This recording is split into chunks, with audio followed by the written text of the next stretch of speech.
I want to share a quote with you, and I'm not going to tell you who this is yet. See what you think about this. Pay close attention to what is said.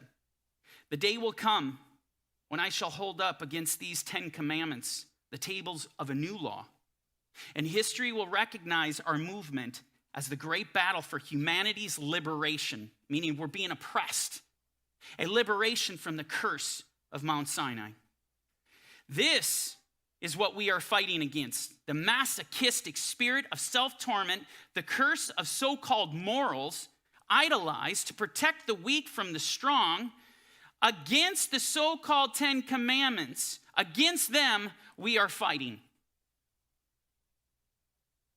See, to this person, the enemy is the 10 commandments. Who made this statement? Adolf Hitler. Do you understand? This was public enemy number 1. What burned in Hitler's heart was hatred for the 10 commandments. Let me ask you a question. Do you understand? Are you seeing what I'm seeing? Do you understand the power that is in the 10 commandments? The threat that poses to the kingdom of Satan, to the spirit of Antichrist? Understand it. He recognized there is a great power. It was a threat to him. He loathed it. The spirit of Antichrist is the spirit that goes out against the 10 commandments. Understand something. Every time you see whether they're Wiccans or Satanists or the ACLU or whatever, as they go out and they want all the commandments of the living God, the 10 commandments, to be ripped out from a public place, that is the spirit of Antichrist. It's the very definition. This is the work of evil. It's absolutely demonic. But know this, the commandments are so powerful. What is Hebrews 4:12 says? The word of God is living and powerful, sharper than any two-edged sword, piercing the division of soul and spirit, joints and marrow. It is a discerner. This is a discerner of the thoughts and intents of your heart. It prepares you for war. It protects you against deception. And Satan can't have that. If the Antichrist wants to have his way in your life, he's got to rip that out.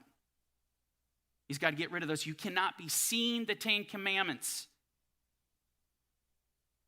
Hitler goes on, he says this: the 10 commandments have lost their validity. Conscience is a Jewish invention. It is a blemish like circumcision.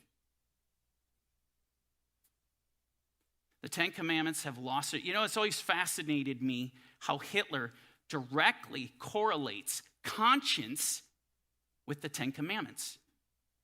This is what he says. Let it sink in. Direct correlation. It's amazing. Why? Because the 10 commandments have the power to speak to your heart and to transform your life. There's power. We're told in 1 Kings, right, chapter 8, where the word of the king is, there is power. Where that word is. Don't be mystified at why they're trying to remove all the 10 commandments so that we don't have these. It's not just simply a monument. This is not simply freedom of speech. Oh my goodness, it goes way beyond that. This is war. And the darkness does not want the light to be seen. The darkness does not want the light to be heard.